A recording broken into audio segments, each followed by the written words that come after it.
sabi ko nga kung kakausapin ko yung batang ako, tapos sasabihin ko sa kanya na, paglaki mo, kikita ka sa paglalaro. Yung hindi ka maniniwala eh. Kasi remember those days when our moms, our parents, di ba, relatives na, wala ka nang mapupuntahan dyan sa paglalaro tigil mo mo na yan, Tigil mo na yan, hindi ka di ba? kikita ng pera dyan. Pero ngayon, ano talaga, meron. Welcome to another episode of Ace Home Daddies, the show where we talk about home solutions, practical hacks, and of course, how to be a better home dad. So this is your dad, Bud Joey. I'm going to be your host, and today I'm with a special guest, Harold, Daddy Harold. You're a gamer. He's also a podcaster. He's also a content creator, and of course, maybe you can tell us a little bit more about what you do. Thank you, Sir Joey. Ganda naman ng intro na gulat naman ako doon. Yeah. So I've been doing podcast since before pandemic siya eh. Yeah. Tapos meron ng 200 plus episodes ngayon. Naka-on break pero yun, continuous pa rin naman yung pag-content create natin. Tapos dad na rin of 3. Yeah. Kaya doon ako na-expose sa group mo, which is actually nasa 80,000 plus na, di ba? Yeah. Sobrang bilis ng growth. Kasi sobrang helpful talaga sa mga, especially new dads. I think kaya nga tong show na to about home daddies, it's a way for us to really share our experiences on taking care of the house. Oo. Kasi syempre tayo mga daddy, we take care of our kids, we take care of our partners. And of course, kasama dyan yung bahay, no? Parang for me kasi pagka maayos yung bahay, everything else will follow. Correct. Hindi ka aawayin ng misis mo Correct. pag maayos yung bahay. Diba? Andyan yung pressure, andyan yung as a dad. Di ba parang meron tayong idea kasi growing up na pag may nasira, daddy agad tawag eh. Asan si tatay? Asan si daddy, di ba? So, kailangan ayusin mo yun. So growing up, pag ikaw na yung papalapit ka na sa face ng buhay mo na ikaw na yung magiging tatay, kasi syempre, malalaman mo naman yan. Pag from girlfriend, ikaw naman magpo-propose, di ba? Parang may pressure na kaya ko ba gawin yung ginagawa ng tatay ko dati? Magagampanan ko ba yung same role na yun? Yeah, and also I think that type of thinking is something we can pass on to our children. Right. Syempre parang parang siyang problem solving eh. You need to train your kids to identify problems. And of course, the easiest ones are the problems at home. Correct. Kumari, may sirang toilet. Kanina, the other day, we talked about yung walang baterya yung remote control. Na lagi nawawala. Na lagi nawawala. Yung anak ko, yung mga bata nagwawala pag ayaw gumana ng remote, di ba? Or minsan, pinagpapalit-palit sa ibang ano. So, kailangan parating ready ka with solutions. And I think it's perfect because, we're in a space, like here, Ace.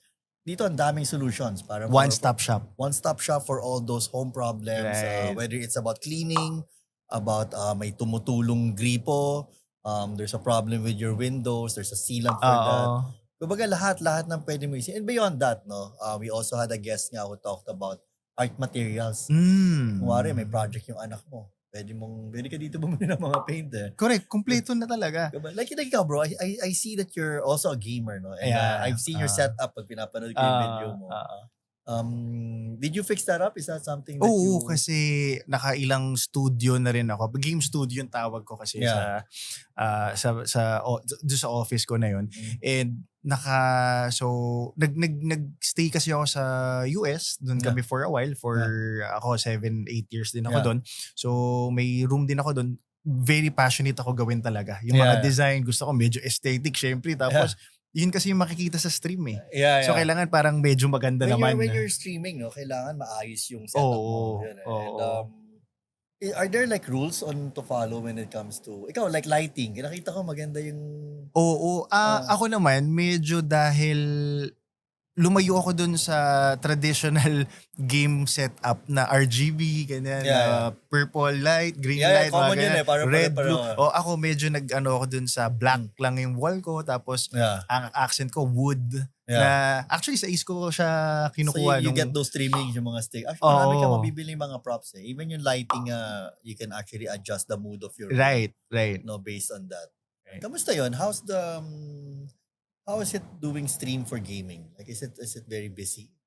Diyan ako nagulat, Bud Joey, na sabi ko nga kung kakausapin ko yung batang ako, tapos sasabihin ko sa kanya na, paglaki mo, kikita ka sa paglalaro. Yung hindi ka maniniwala eh. Kasi remember those days when our moms, our parents, di ba, relatives na, wala ka nang mapupuntahan dyan sa paglalaro mo eh. Tigil mo na yan, hindi ka di ba? kikita ng pera dyan. Pero ngayon, talaga meron talaga. At ayun, masaya siya kasi di ka parang tumatanda ka pero yung So you're career streaming mo. while you're playing? Oo. Parang ganun. So people Oo. are actually watching you Play games. Oo. Tapos with a bit of interaction. Correct. Oo. Okay. Is it something na, of course, very different? Ako kasi community in that bud. No? So, Ah, I do encounter a lot of mga dads who are gamers. And sobrang curious nga ako, ano ba yung, what is the life no behind that? Kasi nakikita oo, mo, oo. of course, a lot of kids are also into it. And Right. maraming yung dads na ini-encourage nila yung mga anak nila to become Oo pero Twitch ba yun? Twitch? Twitch or Twitch. Facebook, Ah. YouTube meron din. Yeah. Mahirap siya kasi kailangan mo ma-entertain yung mga nanonood sa'yo Yeah. for hours. Yeah. So mahirap din siya. Tapos meron din work after Yeah. ng streaming kasi doon ka nagagawa ng content. Tapos yan, So ganun siya. you shoot it, Dire-diretso siya. then you're shooting it live. Oo. Tapos after nun, syempre. Gagawa ka ng highlights. Okay, gawa ka pa ng highlights. So gawa full ng time talaga highlights. siya. Hindi Oo, siya full time parang- talaga siya. I guess that's something that parents should appreciate when they see their kids doing that. Na may effort. May effort yun. Oo. Kumbaga hindi lang yung basta Hindi yung pabanjing-banjing yung anak nila. Yun yung diba? common na Ah. iniisip ng iba, ano ka lang naman, naglalaro ka lang, kumikita ka na. Pero you have to understand the game, di ba? Yeah. Kailangan may value yung sinasabi mo sa nanonood. Kailangan may natututunan sila Yeah. somehow dun sa nilalaro mo. Para, It's a very big category nga. Like whenever I talk to people nga about the community in that, but I tell them na napaka-diverse ng mga dads. No? Hindi lang siya basta plantito or gano'n. Parang for me nga, the gamer dad maraming type. is actually, the archetype of a gamer dad is actually big. You know, here in East, they could actually have a section devoted for gamers, no? Parang mga gamit that you could actually use to Oo, tama. chairs, ergonomic chairs, and mga lights, that they could use. I'm sure extension cord, pare, madami ka sa Oo naman. studio mo Oo. dahil- Yan yung isa sa mga problem ng gamers. Yeah. Yung dapat maganda yung mga wirings. Talaga? Oo. Saka malinis siya. Nakatago, malinis. Dapat malinis. Oo. I saw that you also finished building a house recently. Yes. Oo. Kasi nga from US, nag-decide kami dahil medyo dumadami yung projects ko sa Philippines. Very frequent ako bumabalik. Yeah. Very abruptly na pag-usapan namin ng wife ko na ba't di natin try Yeah, uwi to move tayo. back. To Oo. move back. Tapos ayun, kumuha kami ng lupa, tapos pinatayuan namin, tapos kakatapos ng kaka-move in lang namin itong May. So when you were in the US, sa US, ano yan?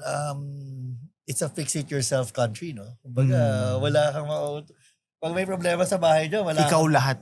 Ikaw lahat, di ba? Mahal yung service eh. Yeah. Oo. So nakikita ko nga yung mga tao, they're building their own shed, they're building their own, talaga yung gagawa ng mga ano. Right. When you moved into your new house, no? Was there any problem? Meron ka bang mga na-encounter na mga, of course, I'm assuming a lot of cleanup, a lot of these things. Right. Ang swerte namin dahil nung binubuo yung bahay, nasa US pa kami.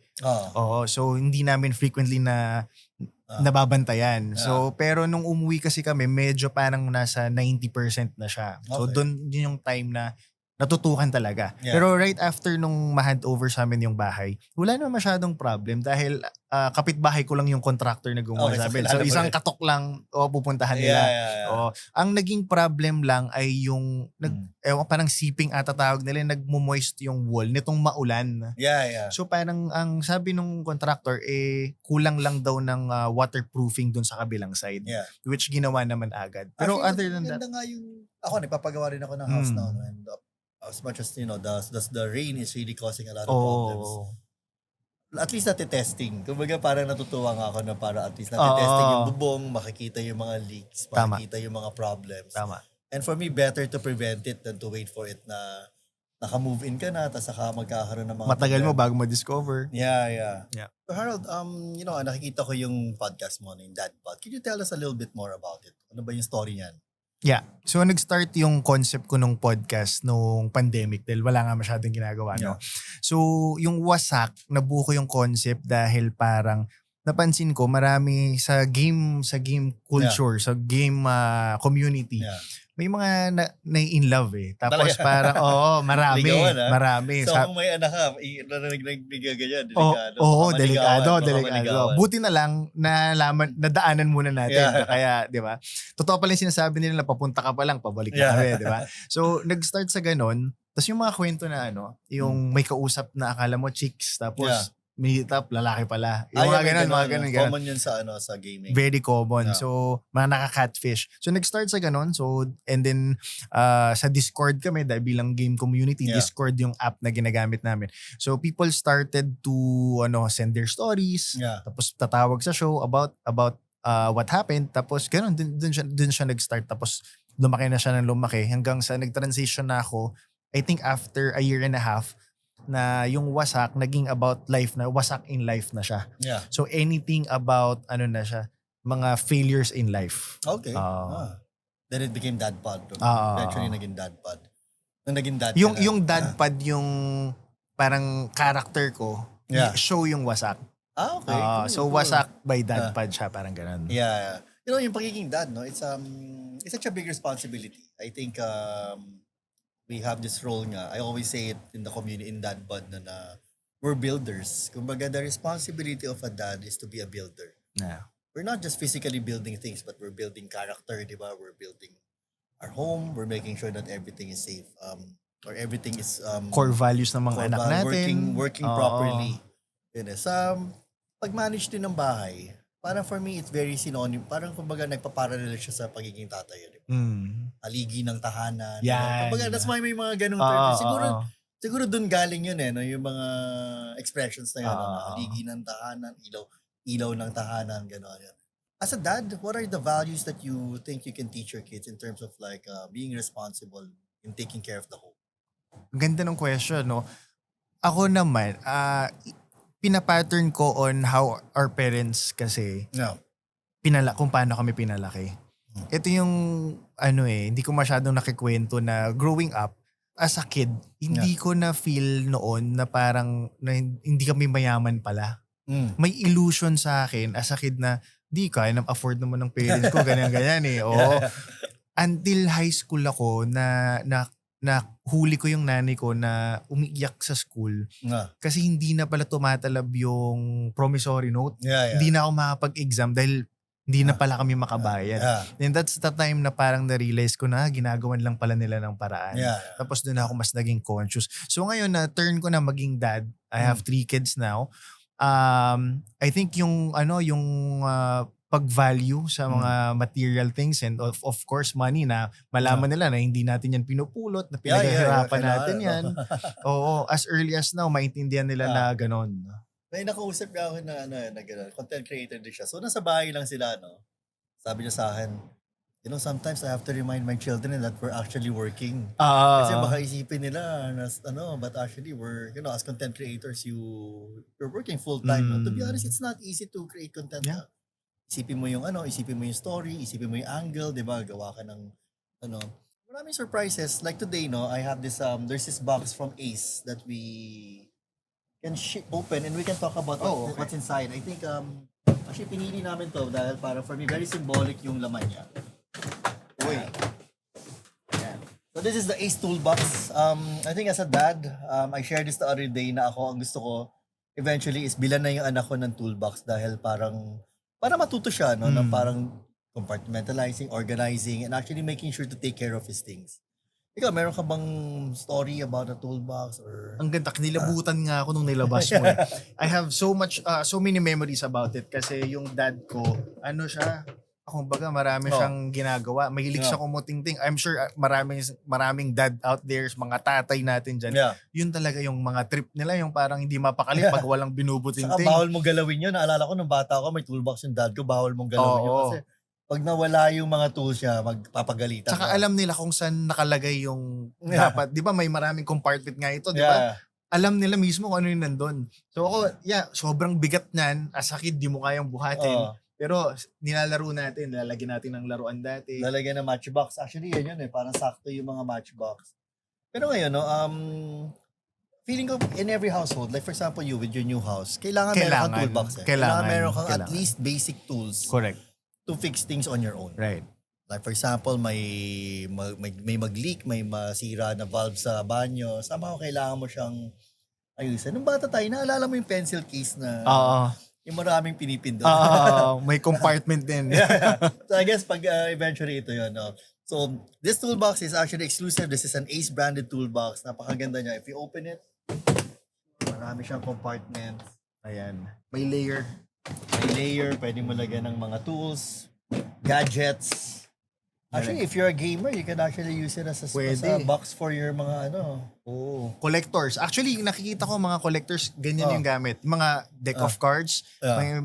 that's a different type of gamers naman. Yung mga cards Yeah. naman yung ginagamit. Pwede dito. Mga So, nagtatamiya. So multi-use siya. Just because they call it a toolbox, it doesn't mean you have to put tools in it. Correct. Yung Tamiya, actually excited ako for my son to be old enough. Kasi mahilig Para din ako pwede doon. na, no? Oo. Para bilang ko siya ng Tamiya. Galing. Alam mo, ang dami talaga natin pwedeng pag-usapan when it comes to being a dad and of course, taking care of the house kasi parang very synonymous nga siya. Saka yung mga bagay na gusto natin i-pass down sa mga anak natin. Again, thank you very much, Harold, for joining me. And of course, I'm very excited for Dad Pod. Sana gumawa ka na ulit ng episodes and we Thank can you. talk about it, no? Because you should invite us home daddies so we can have an episode there to talk about the different fixes that we can do. Right. Especially for mga gamer dads. I think we need to put a whole episode or a whole series just really talking about the types of games that kids now play, no? Pwede. Tsaka So, yung iba mga na. safe. So, yung mga safe Oo. na, no? Kasi iba na talaga ngayon. Iba na di ba? talaga. Iba na yung trip nila. And I guess it's something that we can actually try to understand Yeah. also as dads. Again, this is your dad bud Joey and I'm here with Daddy Harold. Sharing with you guys some home solutions, practical hacks, and of course, no, tips on how to become a better dad.